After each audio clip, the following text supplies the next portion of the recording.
Em fevereiro, não sei se os irmãos lembram, nós estivemos iniciando o estudo em uma carta do apóstolo Paulo. Em fevereiro, né? Faz um tempinho. Então a gente esteve trabalhando durante aquele mês, dentro dessa carta, os estudos baseados nesse texto. E aí eu estive me aventurando aí durante um mês e meio fora de Fortaleza, né? Depois pude retornar, mas não voltei a trazer estudos, né? E aí, essa noite eu queria dar continuidade, né? Retomar os estudos nessa carta, né? Nesse primeiro momento, durante o dia de hoje, né? Talvez ainda mais alguma outra vez esse mês, mas no segundo semestre com mais intensidade, voltando os estudos nessa carta, que os irmãos vão lembrar que é a carta de... Sei que faz muito tempo, né? Alguém vai lembrar? Das duas, uma, né? Os irmãos não prestaram atenção, o mensageiro não foi muito bom, né? Eu acho que eu vou ficar com a segunda opção, não vou colocar os irmãos nessa, né? Mas o texto que nós estávamos estudando lá em fevereiro, texto de Efésios. Então peço que os irmãos possam abrir para o livro de Efésios. E ele naquele mês, naquelas 4 mensagens, nós tivemos uma introdução, tá certo? Sobre a carta, sobre o autor, momento, contexto histórico, os temas que estavam sendo abordados ali pelo apóstolo, então nessa carta, qual era a situação, onde ele se encontrava. Os irmãos também vão lembrar, não pela mensagem, mas pelo conhecimento bíblico que os irmãos têm, né, que essa é uma carta chamada uma das cartas da prisão, né? Então, Paulo esteve preso uma primeira vez em Roma, e ali em Roma ele pôde então escrever algumas cartas. Junto com Efésios, ele escreveu a carta irmã, né? Uma carta paralela, conteúdo da carta, dessa outra carta é muito parecida com a carta de Efésios. Os irmãos saberiam qual é essa carta que é semelhante à carta de Efésios? Alguém se arriscaria? Não? Fernando aí?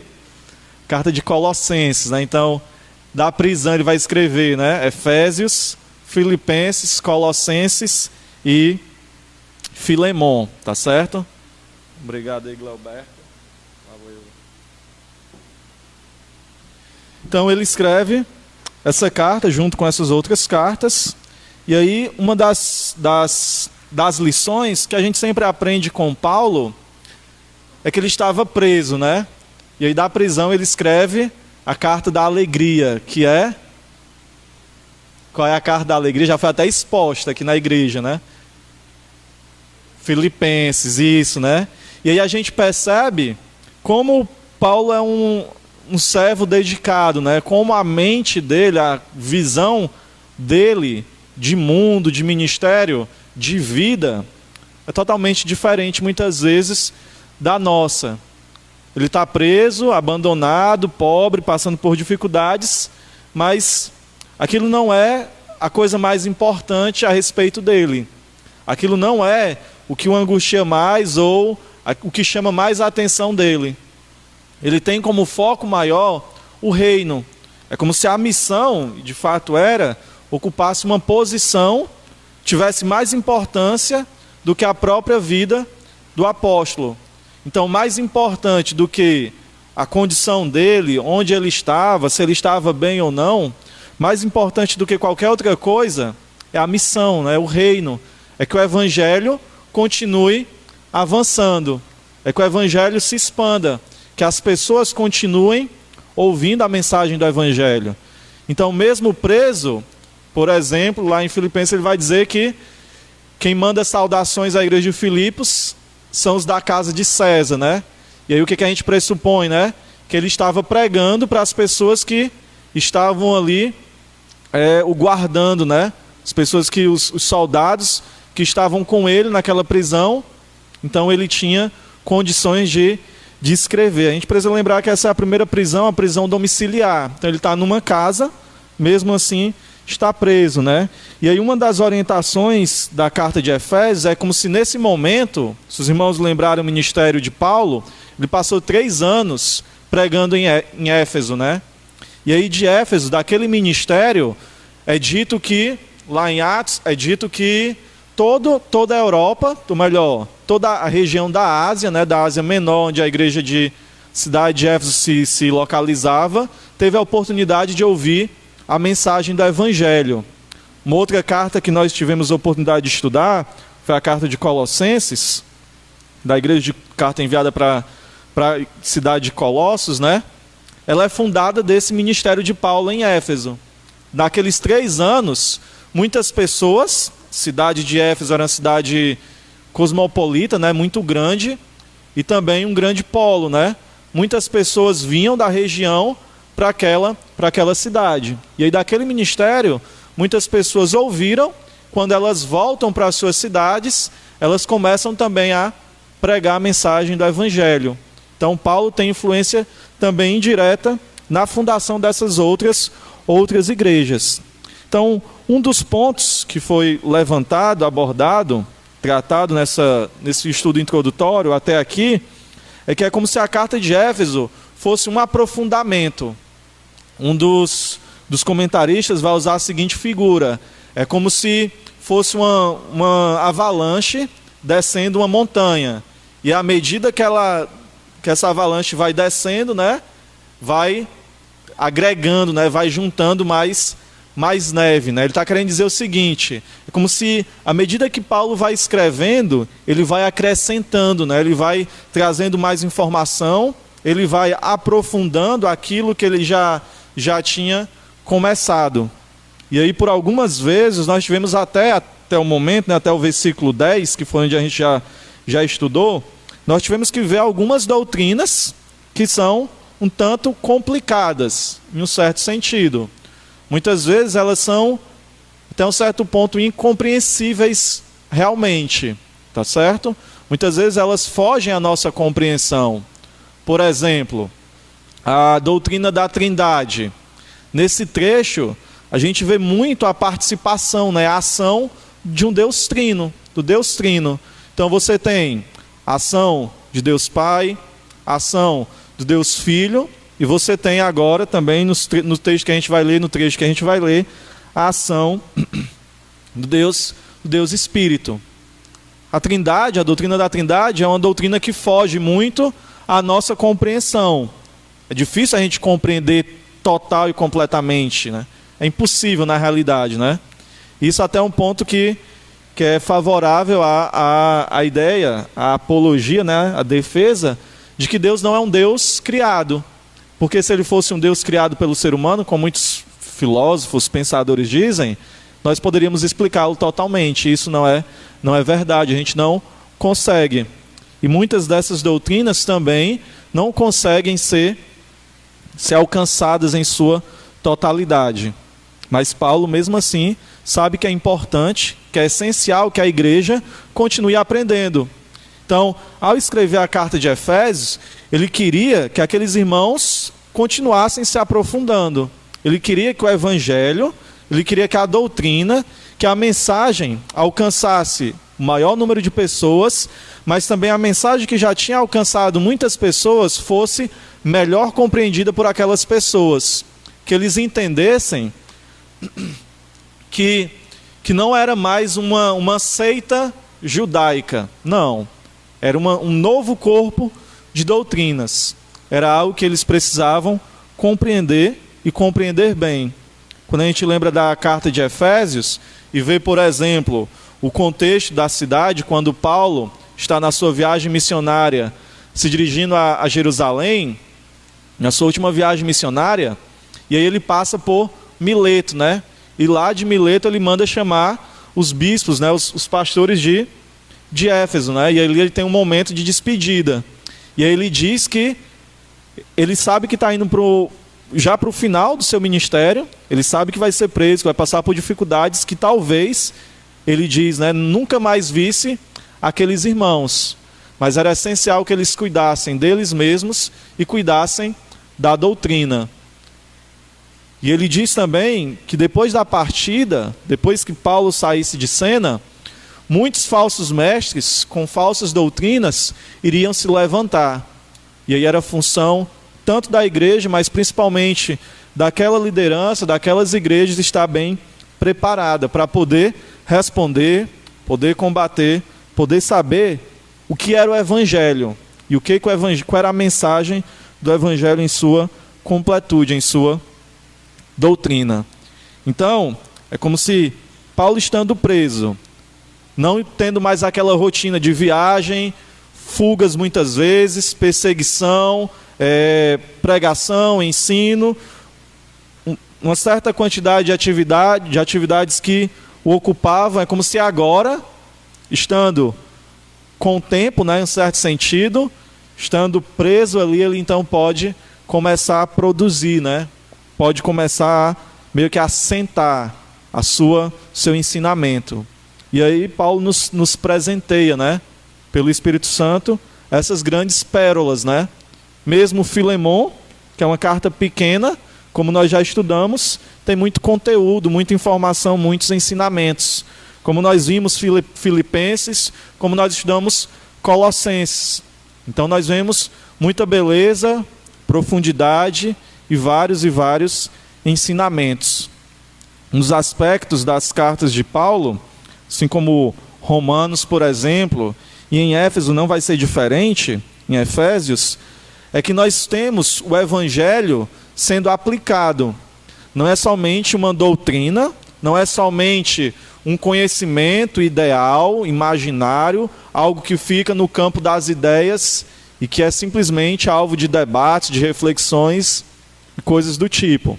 O que a gente vê muitas vezes nas cartas de Paulo é ele aplicando, é ele mostrando como esse evangelho, como esse ensinamento, como essa doutrina é poderosa, é capaz de transformar as pessoas que são alcançadas. De modo que aqueles crentes, quando eles ouviam, eles eram transformados, né? Eles eram mudados e de fato passavam por um novo nascimento. Quando a gente lembra mais uma vez do ministério de Paulo em Éfeso, nós vemos que muitos magos, né, astrólogos, feiticeiros, quando eles se converteram, eles tiveram uma atitude que demonstrou o arrependimento deles, né? Foi exatamente queimar todos os livros que eles tinham de magia negra.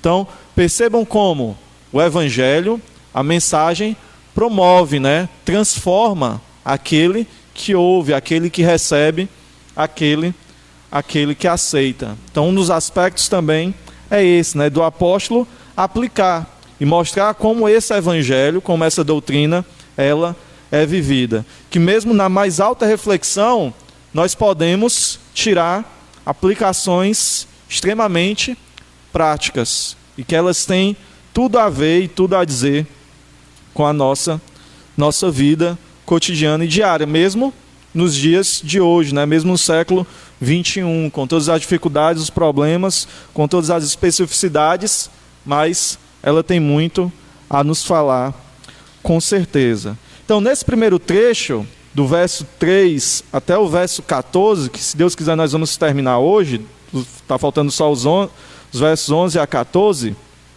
Paulo, ele começa apresentando, né? Ele começa falando desse evangelho, dessa doutrina. E aí então ele louva ao Senhor. Tem uma doxologia, que é um momento de adoração, diante dessa grande obra de salvação que o Deus Trino tem realizado em favor, em benefício, que tem abençoado o ser humano.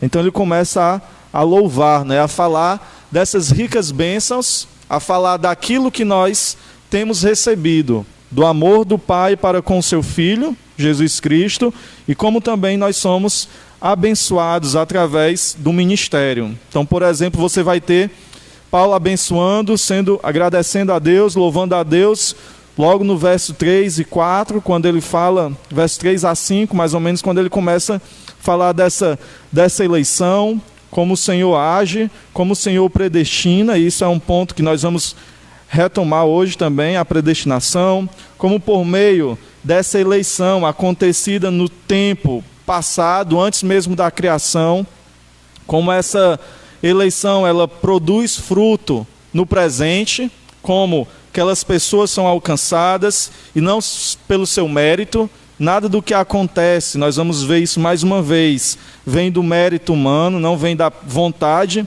do ser humano, mas vem única e exclusivamente da vontade de Deus. Então nós vemos a ação desse Deus na salvação, em escolher, em aplicar, né, enviar o seu Filho para redimir, como nós vemos no verso 7, quando ele fala, né, nele temos a redenção, pelo seu sangue, a remissão dos pecados. Verso 8, que Deus derramou abundantemente sobre nós em toda sabedoria, segundo a riqueza da graça, né? Verso 7, verso 8, que Deus derramou abundantemente sobre nós em toda a sabedoria e entendimento. Então nós vemos, como Paulo ressalta, né, essa ação divina, Deus agindo em prol, em favor do ser humano, e como ele fala por 3 vezes nesse trecho, para a sua própria glória. Um ponto que nós vamos retomar também nos versos 11 a 14. E aí no verso 9 e 10 ele diz, né, ele nos revelou o mistério da sua vontade. Então aquilo que estava oculto é proclamado, não deixa de ser um mistério, mas é ensinado, né, a todos que possam e queiram, estejam dispostos a ouvir. E esse mistério está presente em Cristo, né, de fazer convergir nele na dispensação da plenitude dos tempos. Então, como em Cristo, a mensagem ela encontra o seu destino. Como em Cristo, toda a criação encontra sua razão. Como em Cristo, quando a gente compara com a carta de Colossenses, nós vemos lá, né, que ele é a base, né, ele é o sentido, ele é a raiz de todas as coisas, né, que ele é para onde todas as coisas apontam, né? Então é como se Deus em Cristo unisse o céu e a terra, dizendo que não existe uma divisão no universo criado, tanto no universo físico quanto no universo espiritual. Tudo encontra razão, sentido na pessoa de Cristo, de modo que ele é o motivo, né? Ele é a base, ele é o que mantém, né? Ele é o porquê todas as coisas foram criadas, como por exemplo a gente lê em João, e sem ele nada do que foi feito teria sido feito. Se nós existimos, é um outro ponto que ele vai tocar aqui nos textos de hoje, é simplesmente por causa de Jesus Cristo. Sem ele, nada do que foi feito teria sido feito. Então é do agrado do Pai fazer com que todas as coisas apontem, propiciem esse olhar, né, essa adoração a esse Deus divino. Então, olhando para Cristo, Paulo, né, vai escrever Hebreus? Não é brincando, né? Então, por exemplo, um dos temas também da carta de Hebreus, né? Então, olhando para Cristo, ele pode vencer, né? Ele pode continuar, ele pode prosseguir. E aí então todas as coisas fazem sentido, né? Como se fosse aquela peça do quebra-cabeça que completa tudo, né? Que faz todas as coisas finalmente fazerem sentido, né?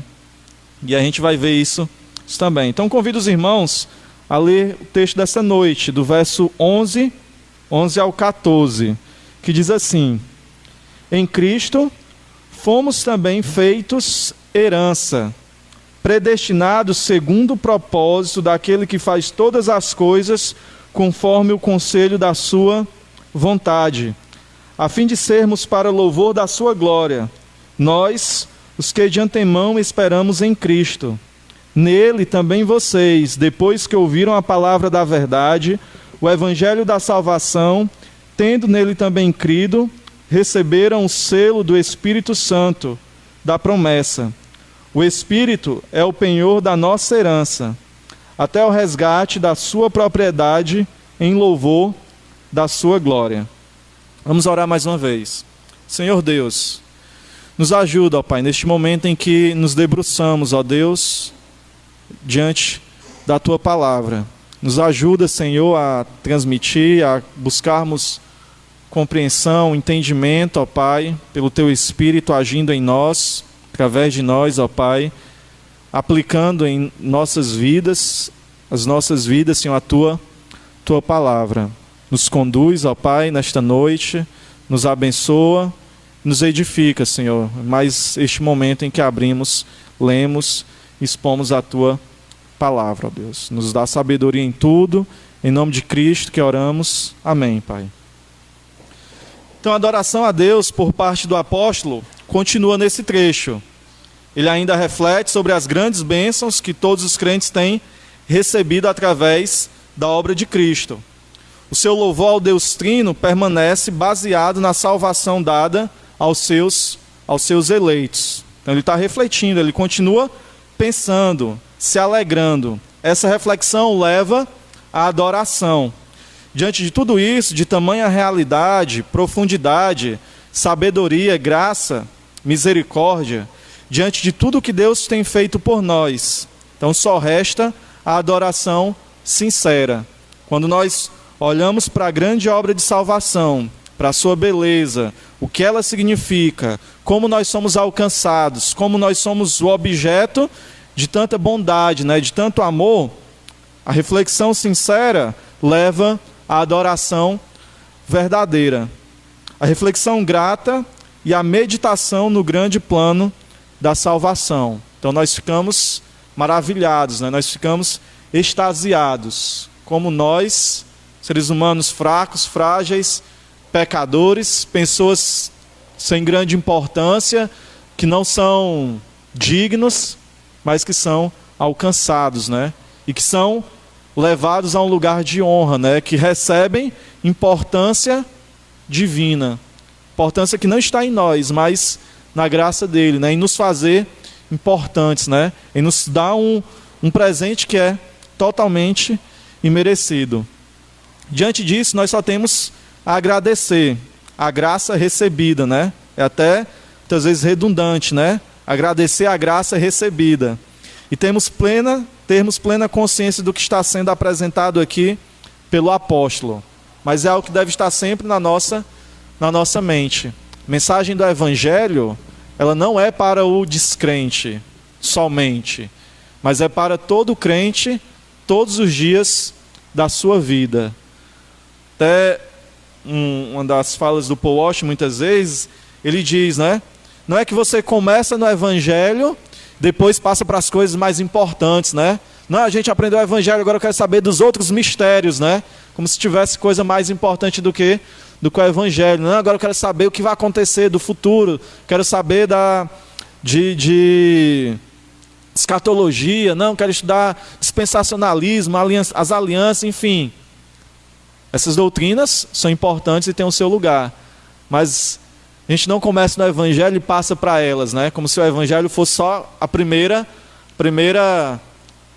degrau, Não, é pelo contrário, O Evangelho é tudo, O Evangelho é o centro, o Evangelho é o que dá sentido, é a mensagem do Evangelho que deve ser pregada todos os dias, e todos os dias o cristão ele fica admirado, Ele fica maravilhado com essa mensagem. Não é a mesma mensagem que eu aprendi lá no Faísca, que é chato, enfadão. Eu já escutei, não, João 3,16, já sei decorado. Vamos passar para outra coisa? Não é assim, Muito pelo contrário, É João 3,16 e eu fico maravilhado com isso. Deve ser a atitude, A nossa atitude, a atitude do cristão. É 1 Coríntios 15, 3 e 4, que todo mundo sabe decorado, mas é o que deve nos maravilhar, nos cativar, Confortar e alegrar o nosso coração, que nos faz prosseguir, que aponta para esse grande amor do Senhor, para essa grande graça que nós temos recebido. Então temos visto também como esta é uma carta cristocêntrica, assim como nós vimos, por exemplo, em Colossenses, A todo momento ele está apontando para Jesus. A todo momento ele está falando da ação, da obra, da importância, daquilo que ele tem realizado.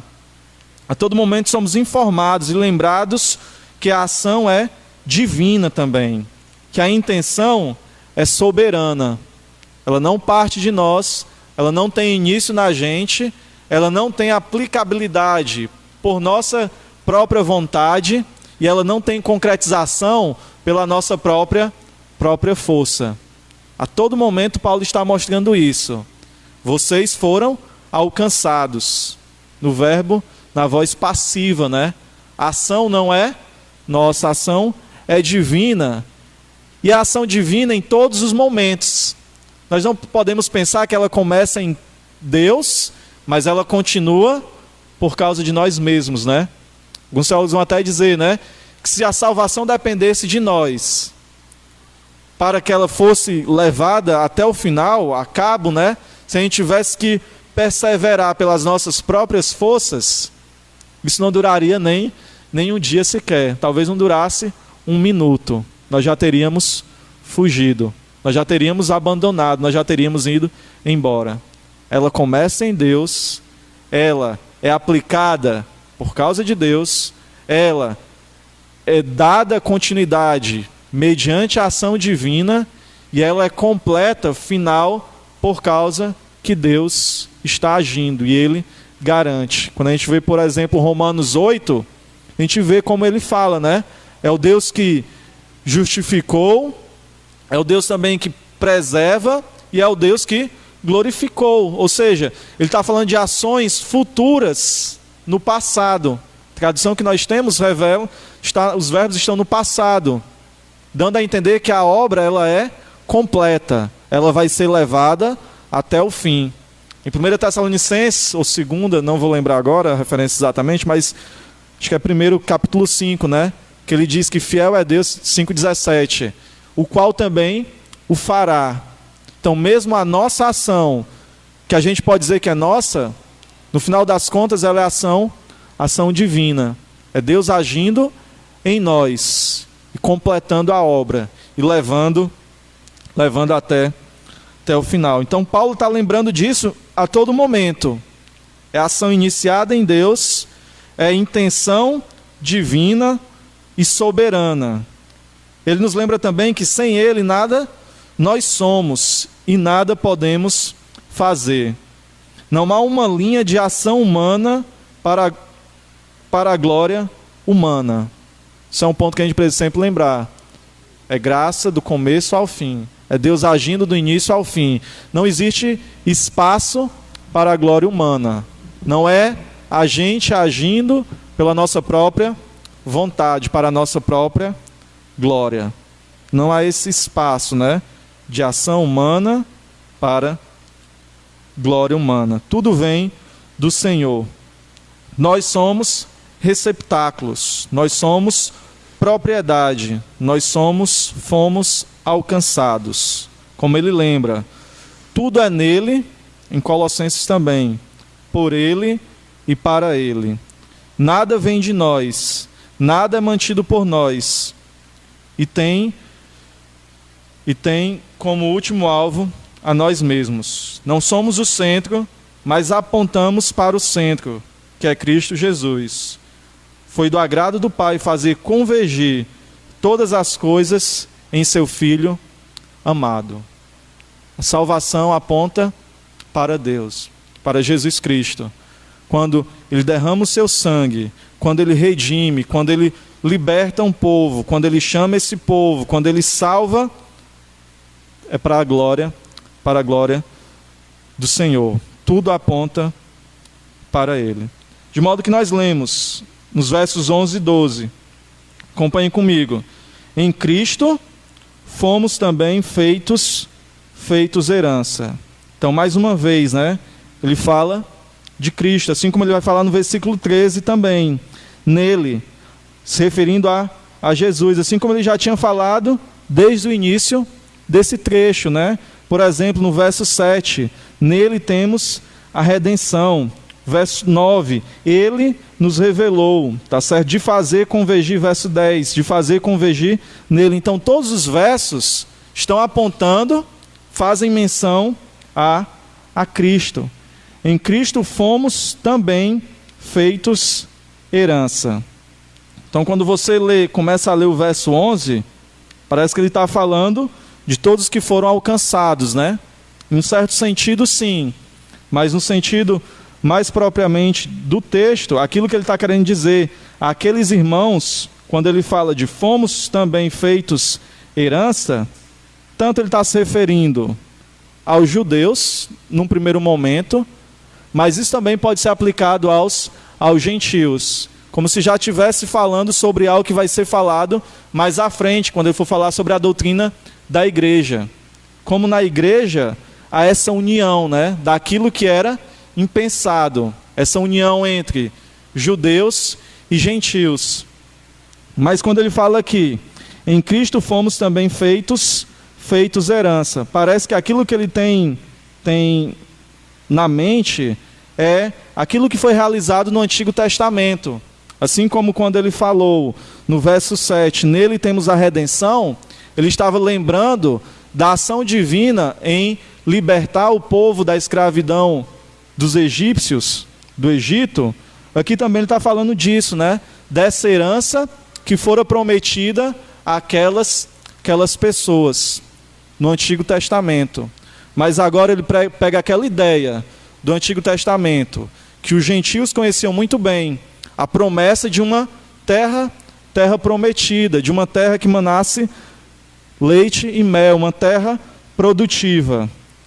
E aí aquela herança aplicada no Novo Testamento, agora não é mais uma terra, não simplesmente uma terra.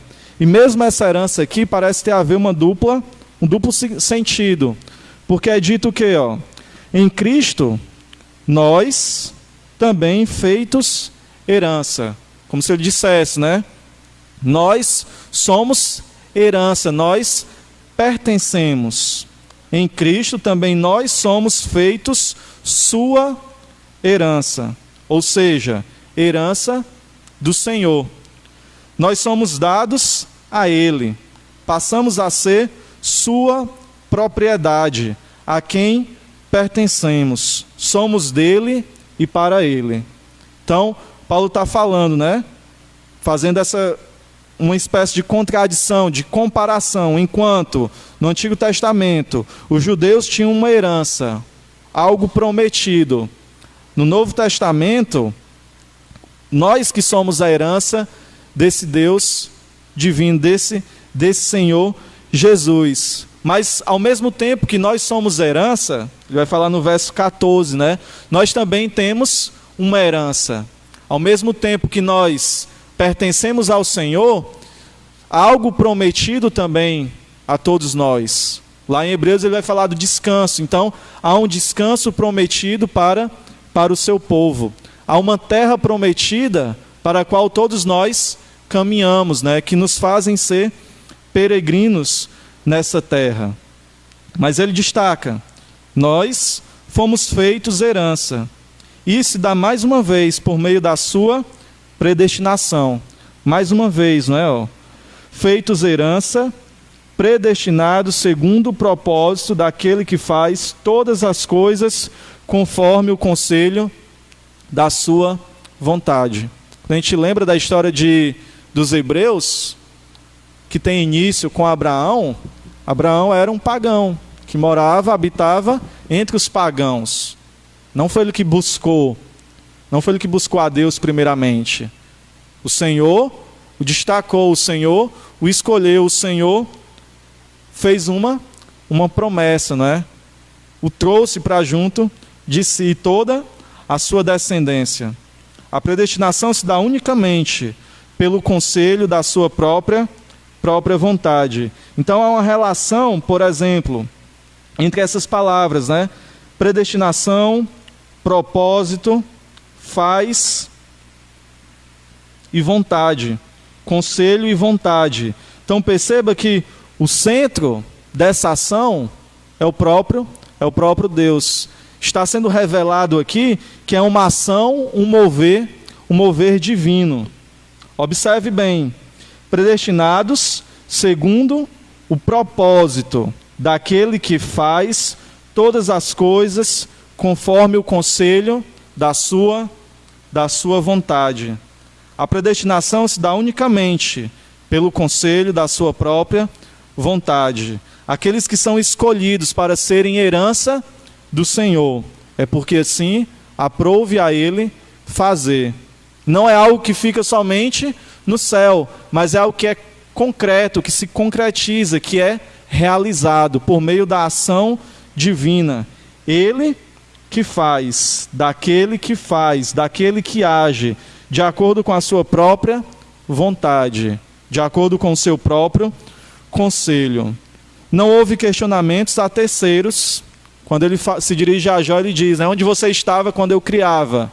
Quando eu fui criar alguma coisa, eu perguntei alguma coisa a você? Quando Deus planejou, o que Ele planejou, quando Ele elege, quando Ele escolhe, quando o plano da salvação é elaborado na eternidade passada, qual ser humano, qual criatura estava ali presente com Deus? Ninguém. Só o Deus Trino, perfeito em si mesmo, que não necessitava de mais ninguém. Resolve agir pela sua própria vontade. Resolve criar. Resolve pôr em prática aquilo que ele, então, planejara. Ele não perguntou nada a ninguém. Ninguém foi consultado para saber o que achava do plano divino. Tudo o que ele realiza pela sua própria vontade. Deus nada deve, de ninguém depende. Não precisa, de ninguém não necessita. Tudo o que faz pelo seu propósito, para a sua glória somente. Então, por exemplo, quando a gente lembra do primeiro mandamento, que de adorar a Deus somente, acima de todas as coisas, que a ninguém mais devemos dar culto. Deus precisa cumprir também, nesse sentido, esse mandamento, de modo que Ele não pode amar nada, ninguém, acima dele mesmo. Tudo o que Ele faz é para a sua própria glória. O interesse de quem Ele busca? O seu próprio interesse. E não poderia ser diferente, porque se Ele buscasse, fizesse a vontade de outra pessoa, acima da dele mesmo, Ele estaria colocando outro ser acima dele. Não existe essa possibilidade. Ele precisa agir precisa agir assim, aquilo que Deus não pode fazer, aquela ideia dos... Deus não pode deixar... Coisas que Deus não pode fazer, porque são contrárias à sua natureza, não fazem sentido.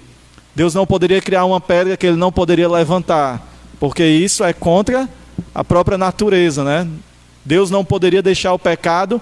Então, dentre as coisas que Deus não pode fazer, Deus não poderia adorar alguém acima dele mesmo. Então, todas as coisas estão arquitetadas, organizadas, para que o Deus Trino seja glorificado. Assim como é ordenado aos seus servos, ao ser humano glorificar a Deus, Ele assim o faz. Ele busca a glória dele acima de todas as coisas. E quando Ele age assim, nós somos abençoados. Verdade é que acontece aqui a igreja. É Deus buscando a sua própria glória. E aí Ele convida, Ele partilha, Ele compartilha dessa adoração com a sua igreja, com as suas criaturas. Ele permite que nós participemos desse momento, de adoração ao Senhor, que não é um momento, é toda uma vida. Este é o motivo de sermos, existirmos para a sua própria glória. Por sermos sua herança, sua propriedade, existimos para louvor da sua glória. Assim como tudo que Ele faz é para Ele mesmo, para o seu louvor, para a sua honra e glória, devemos agir também. Por sermos sua herança, sua propriedade, existimos para o louvor da sua glória, como ele diz no verso 12, a fim de sermos para o louvor da sua glória. A palavra sermos aí também pode ser traduzida como existirmos, a fim de existirmos para louvor da sua glória, a fim de termos um motivo para nossa existência. Ele está se referindo primeiramente aos judeus, Ele está fazendo essa contradição entre os judeus e os gentios, Mas isso é aplicado a nós também. porque nós também passamos a ser herança divina. Nós também fomos alcançados. Nós também encontramos o motivo de ser e de existir, o louvor do Senhor, para a glória dele. Este é o motivo de sermos. Nisto encontramos motivo e razão. Agora somos seu povo, pertencemos, existimos para a sua glória. Mesmo aqueles que não se curvam diante do Senhor, mesmo o ímpio, que não considera a palavra de Deus, mesmo esses foram criados também para a glória de Deus. Mesmo o ímpio glorificará a Deus quando da sua condenação, quando receber aquilo que lhe é devido. Aqueles que se entregam, e nisso não há contradição, né? Vivem com um propósito, sabem a quem servem e por isso vivem. Aqueles que recusam, esses estão perdidos, não têm um propósito para a vida, não sabem por que são e existem. Nós, por outro lado, vivemos e existimos para o louvor da glória daquele que efetua a sua vontade em tudo e em todos. Nós, os que de antemão esperamos em Cristo, né? A continuidade do verso 12. A fim de sermos para o louvor da sua glória, nós, os que de antemão esperamos em Cristo. Vai ficar evidente essa contradição, porque agora essa separação, né, entre judeus e gentios, quando ele diz no início do verso 11, nós, e agora no verso 13, porque ele se refere agora aos gentios, quando ele diz, nele também vocês. Então, nesse primeiro momento, os versos 11 e 12, ele estava falando do povo judeu, mas agora ele se refere também aos gentios. E mais uma vez, faz questão de apontar. É como se a teia, aquilo que liga uma frase a outra, aquilo que liga uma realidade a outra, uma ação a outra, uma doutrina a outra, é o Senhor Jesus Cristo. É o que une, né? É o que dá sentido a todas as afirmações, é o que possibilita essa doutrina. Mais uma vez, no verso 13, nele também vocês, depois que ouviram a palavra da verdade. E aí o grande mistério, né, que fora revelado, que ele cita lá no verso 9, aquilo que estava encoberto muitas vezes dos judeus, que eles não entendiam, que eles foram resgatados para ser um testemunho. Eles foram resgatados para que através da vida, da ação de Deus naquele povo, todos os outros povos conhecessem a Deus. Eles achavam que a mensagem do Evangelho, que eles já tinham conhecimento no Antigo Testamento, quando ele diz, nós os que de antemão esperamos em Cristo, ou seja, eles já tinham a promessa do Messias prometido, né? Do Messias que viria, do Cristo que haveria de resgatar, de redimir o seu povo, de tirá-los da escravidão. Eles já esperavam, mas eles não entendiam algumas coisas a respeito dessa mensagem. Enquanto eles eram exclusivistas, né? Eles pensavam que a mensagem era só para eles. Eles não entendiam que aquela mensagem deveria ser estendida, que a luz que brilhasse no meio do povo hebreu deveria alcançar todos os outros povos. Eles eram um testemunho no meio daqueles povos pagãos. Mas agora, nele também vocês, ou seja, os gentios, depois que ouviram a palavra da verdade, o evangelho da salvação, tendo nele também crido, receberam o selo do Espírito Santo da promessa. Nós, os gentios, né? Nós que não fazemos parte do povo hebreu, somos alcançados. Vocês que antes não faziam parte, vocês que não esperavam a luz que havia sido anunciada, vocês que nem sequer conheciam, vocês que viviam sem um sentido, sem uma razão, ou seja, nós, né? Nós que não tínhamos um motivo, agora fomos alcançados através do ministério do apóstolo Paulo. Vocês ouviram a palavra da verdade, o evangelho da salvação. nós, agora não falando como Paulo, né? Não o nós incluindo Paulo, os judeus, mas nós, os gentios, que vivíamos de acordo com a nossa própria vontade, como a gente vai ver no capítulo 2, escravizados, considerados como filhos do diabo, estando caminhando para a perdição eterna, fomos alcançados.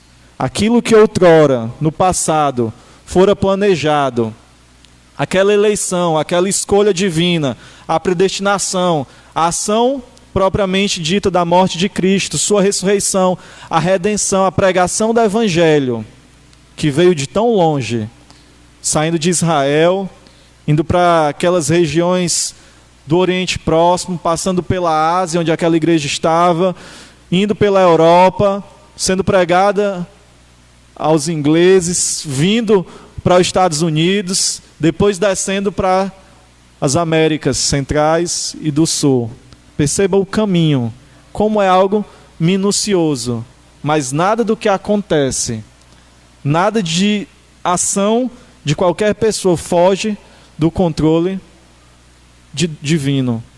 E mesmo que, por exemplo, o pastor Ronaldo tenha vindo pregar nesse bairro, ajudar a organizar essa igreja, junto com outros irmãos, como a irmã Odete, como a irmã Lúcia, a primeira convertida, o irmão Eugênio, que teve participação, tantas outras pessoas.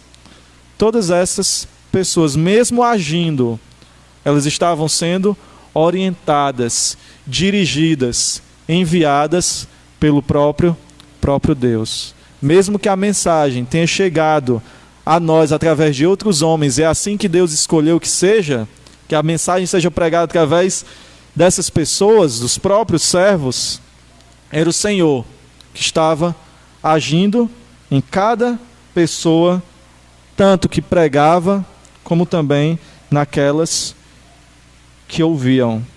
Vocês foram incluídos, depois que ouviram a mensagem do Evangelho, mas não somente ouviram, vocês também creram. E o que acontece? Vocês recebem o selo do Espírito Santo da promessa. Há uma promessa sendo cumprida aqui. Quando somos alcançados, quando nosso entendimento é iluminado e passamos a crer, nós recebemos o cumprimento da promessa de termos o Espírito Santo conosco.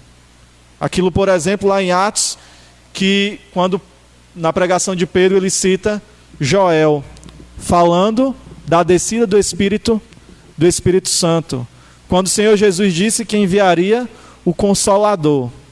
Quando nós ouvimos a mensagem, recebemos essa mensagem, nós também somos selados com o Espírito Santo da promessa. Como um selo que garante o nosso pertencimento ao Senhor Jesus Cristo. Como se o Espírito habitando em nós fosse uma garantia, fosse o cumprimento de uma promessa, fosse o atestamento de que nós pertencemos ao Senhor, que nós somos sua propriedade, que nós somos sua herança. Recebemos a garantia da presença de Deus, o Deus Espírito que habita em nós. Isso significa sua presença, auxílio, conforto, esperança, força e poder. Como a música do Logos, né? A gente pode citar. O que mais quero, né? O que mais quero? Se com Deus, se com Cristo, um dia eu vou morar. Que a gente pode querer de maior valor nessa terra? Será que existe alguma coisa que seja mais precioso do que isso? As nossas riquezas, as nossas conquistas, o nosso nome. Qualquer coisa que nós pudéssemos ter nessa terra não se compara a essas bênçãos que nós temos recebido. Fazemos parte, somos inseridos, incluídos como povo de Deus. Recebemos o Espírito Santo que agora habita em nós, que é o nosso conforto, que é o nosso consolo que a esperança de que um dia, ele vai dizer no verso 14, essa redenção será concluída em um certo sentido. Ela já foi realizada no Calvário, quando o Senhor Jesus Cristo morre e ressuscita. Mas ela vai ser completada ainda, quando nosso corpo for totalmente redimido, em um outro sentido. Quando nós deixarmos esta terra e recebermos a herança, que também é nossa. O próprio Paulo vai falar em outro momento que nós somos co-herdeiros com Cristo. Que assim como Cristo recebe uma herança, nós também haveremos de receber uma herança, uma nova terra. Que assim como Cristo, Senhor Jesus, governará, nós governaremos junto com Ele. Nós temos essa garantia, essa esperança. O Consolador está conosco. Podemos continuar em nossa caminhada. Não fomos deixados ao léu, à nossa própria sorte. Não começamos pelo Senhor e continuamos pelas nossas próprias forças. Recebereis o poder ao descer sobre vós o Espírito Santo. Poder para viver, poder para pregar, poder para cumprir, poder para obedecer. Não é pelas nossas próprias forças, não é assim que a obra da salvação acontece. E já caminhando para o final, a obra da salvação, por parte do Senhor, ela é completa. Não é como alguns costumam pregar, né? Você perde a salvação, ganha a salvação. Perde a salvação, ganha... Não é assim que funciona. Ela é dada início e ela é levada até o final. Fiel é quem começa, o qual também termina. Paulo estava preso, ele podia pensar, e agora? O que será do Evangelho? Ele sabe que a obra não depende dele. Onde estava Paulo antes da fundação da igreja? Ele estava do outro lado. Ele perseguia a igreja. A obra não depende de Paulo. Ele morreu. A obra depende do Espírito. É Ele que aplica. É Ele que faz essa mensagem de salvação alcançar os povos mais distantes. As pessoas que talvez nós jamais imaginássemos que poderiam ter sido alcançadas. Nós mesmos. Não será jamais frustrada a obra do Evangelho em nenhum dos seus santos. Nenhum será deixado para trás. Nenhum ficará por receber a sua herança. Nenhum dos que receberam o sacrifício redentor não alcançarão o destino final. Ou seja, nenhum desses vai ficar sem alcançar. Com certeza, receberão a sua herança. Antes, todos têm a garantia do Senhor de que a obra será levada a cabo até o final. E que garantia é essa? É o penhor, como ele diz no verso 14.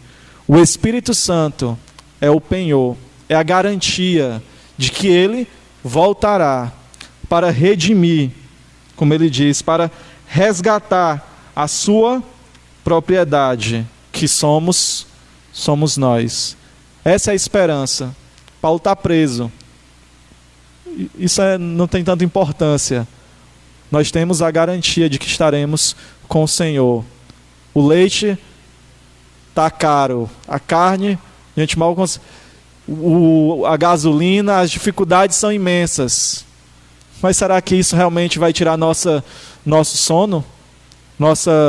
Vai mexer com a gente a ponto de nos angustiar? Pode muitas vezes tirar, a gente tem que levar a Deus isso, mas quando a gente para pensar e compara com o Evangelho, chega a ser irônico, né? Chega a ser mesmo uma piada de mau gosto, né? Porque você compara a eternidade, aquilo que nós temos recebido, a razão, o sentido que nós temos, e essa vida, nós sabemos que a missão, ela é maior. A mensagem, ela é mais importante e precisa continuar sendo pregada. A mesma mensagem do Evangelho, pura e simples. Todos que foram alcançados, os que ainda serão alcançados, eles têm a garantia de que o Senhor voltará, de que a obra será levada até o final. É a ação divina, do início ao fim, como temos falado, como Paulo tem ressaltado. a salvação, passando pela santificação, indo até a glorificação. Tudo depende do Senhor. Toda obra é garantida pelo poder do Senhor, do Deus Trino que opera em nós o querer e o realizar.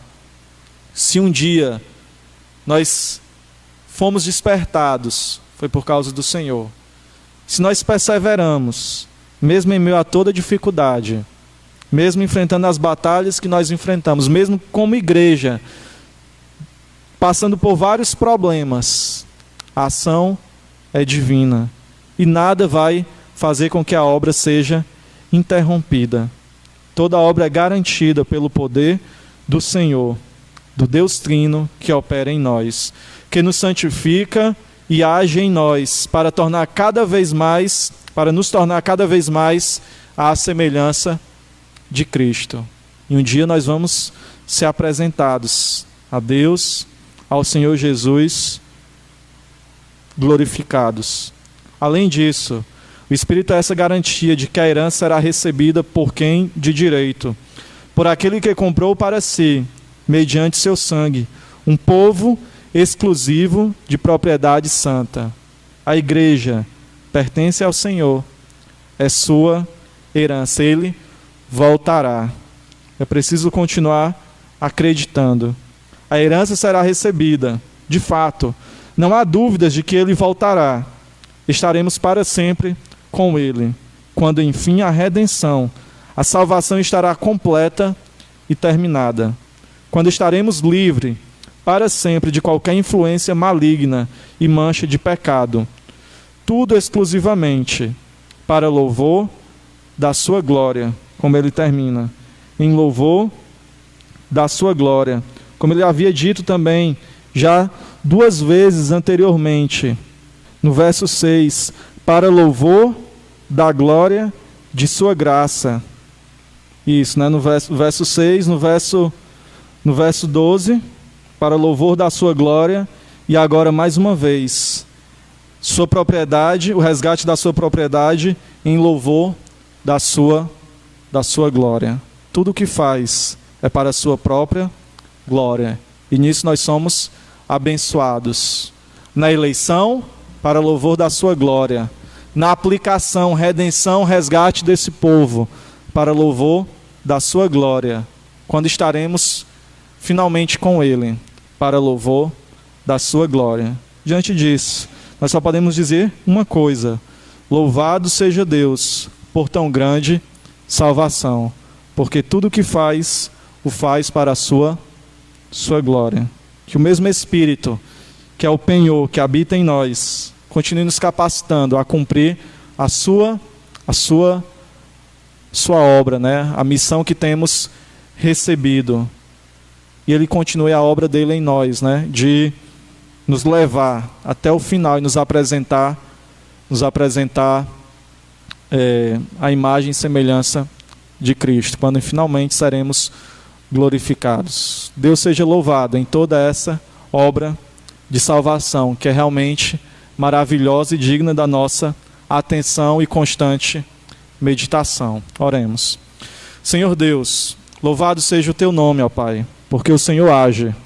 Isso é suficiente, porque o Senhor é quem efetua a tua vontade, que não pode ser frustrada.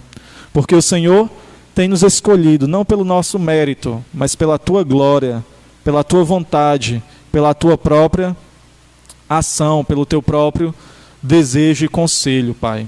Louvado seja o teu nome em nossa vida, na vida da tua igreja, em cada pecador redimido. Louvado seja o teu nome na criação. Louvado seja o teu nome em cada dificuldade. Engrandecido seja, ó Pai, louvado seja o teu nome. Todas as vezes que nos reunimos, todas as vezes que pregamos, todas as vezes que te obedecemos. E nos ajuda em nossa fraqueza. Que a obra seja levada até o fim.